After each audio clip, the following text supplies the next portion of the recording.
Il faut reconnaître que l'Académie des sciences morales et politiques n'est pas rancunière en acceptant de s'associer à cette sorte d'hommage rendu à Napoléon. On dénonce chez lui l'homme qui a rétabli l'esclavage, réduit la femme à sa portion congrue dans son code civil et mené d'incessantes guerres contre l'Europe coalisée. Mais pas une seule fois on a rappelé qu'il fit disparaître de l'Institut la classe des sciences morales et politiques, décision jugée comme une censure à l'égard des grands philosophes du temps, les fameux idéologues. Rappelons les faits. Le 23 janvier 1803, l'Institut national des sciences et des arts est réorganisé en 4 classes. Le mot « académie » est toujours banni depuis 1793 et ne réapparaîtra que sous la Restauration. 4 classes donc, sciences physiques et mathématiques, langue et littérature française, histoire et littérature ancienne, beaux-arts. Il n'y avait auparavant que 3 classes, mais l'une de ces classes est supprimée, celle des sciences morales et politiques. Chaptal, ministre de l'Intérieur et lui-même membre de l'Institut, dans son rapport sur cette réorganisation, ne dit rien sur les raisons de la disparition des sciences morales et politiques. Mais très vite, une rumeur circule. On a supprimé cette classe pour des raisons politiques. C'est un foyer d'opposants au régime. Égara, qui en était, est formel. Le but des changements de l'Institut était d'en exclure les sciences morales et politiques pour exclure plus rapidement la République de la France. Selon la belle formule de l'un de ses confrères, la classe cessa d'exister avec la liberté. Et il est vrai que Bonaparte n'aimait pas les idéologues qui avaient fait de l'Institut leur place forte.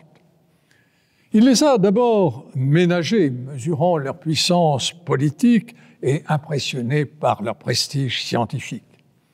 N'avait-il pas été lui-même l'élève de l'abbé Raynal, qui appartenait à ces idéologues, mais qui refusa d'entrer à l'Institut pour des raisons d'âge? Les idéologues eux-mêmes ont cru en Bonaparte en l'élisant dans la classe des sciences, malgré un bagage très léger. S'il y a eu rupture, cette rupture va se situer après Brumaire.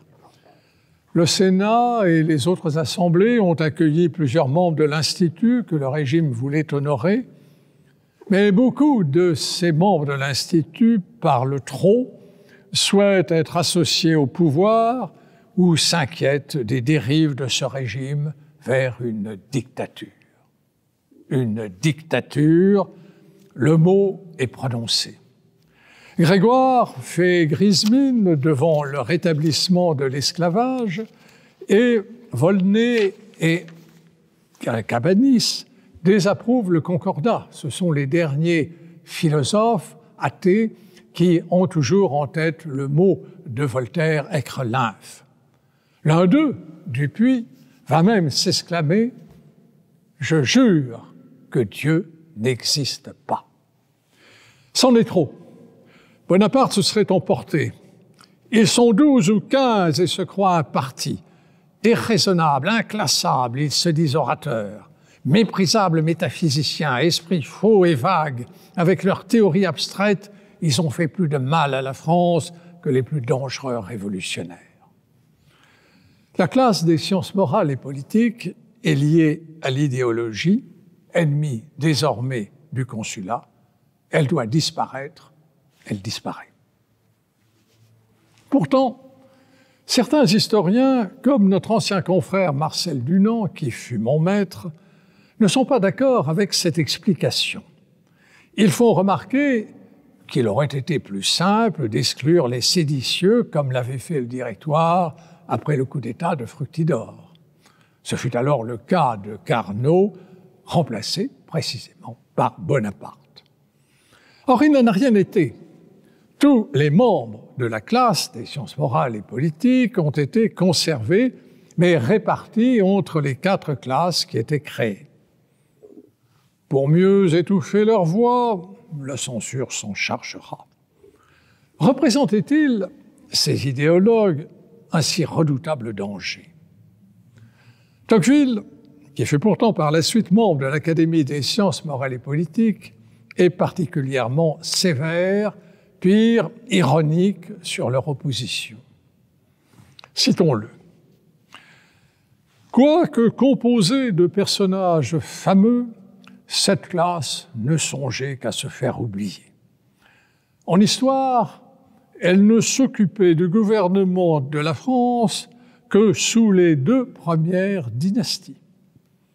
Lors de la dernière séance, M. de Volney, chargé du rapport moral, se contenta de donner des renseignements intéressants sur les tuniques des momies égyptiennes.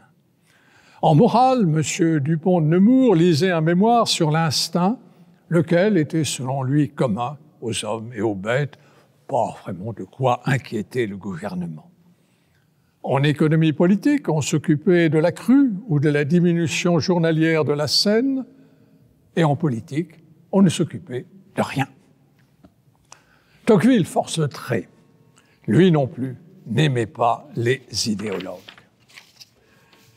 Il pouvait paraître difficile de supprimer la classe des sciences morales et politiques alors que celle-ci comprenait Cambacérès, 2e consul, Talleyrand, ministre des Relations extérieures, et Sieyès, tout-puissant au Sénat. Cambacérès y siégeait comme grand juriste. Talleyrand avait déjà présenté 3 communications très intéressantes, et Sieyès, par ses écrits philosophiques, se rattachait à l'idéologie. On ne sait s'ils ont réagi, c'est peu probable. Personne ne protesta, car les classes n'existaient que sur le papier. Les membres de l'Institut siégeaient ensemble. Les classes n'avaient pas d'autonomie, pas de secrétaire particulier. Bonaparte avait été élu par 305 voix, c'est-à-dire que tout l'Institut avait voté pour lui. Et en définitive, tous les membres de la classe des sciences morales et politiques étaient répartis entre les nouvelles classes. Volney, Garat, Sieyès, Roederer, dans la classe de langue et littérature française. Donoux, Grégoire et Talleyrand dans celle d'histoire et littérature ancienne. Talleyrand avait fait du latin au séminaire. En fait, les affinités n'étaient pas toujours évidentes, mais personne n'était écarté. Si l'on ne peut tout à fait éliminer les raisons politiques de la suppression de la classe des sciences morales et politiques, il existe une autre raison à cette suppression. C'est celle que présenta Marcel Dunant, que j'ai déjà citée, dans une séance solennelle des 5 académies le 25 octobre 1951. Il expliqua qu'il s'agissait de restaurer, sans l'avouer, les anciennes académies.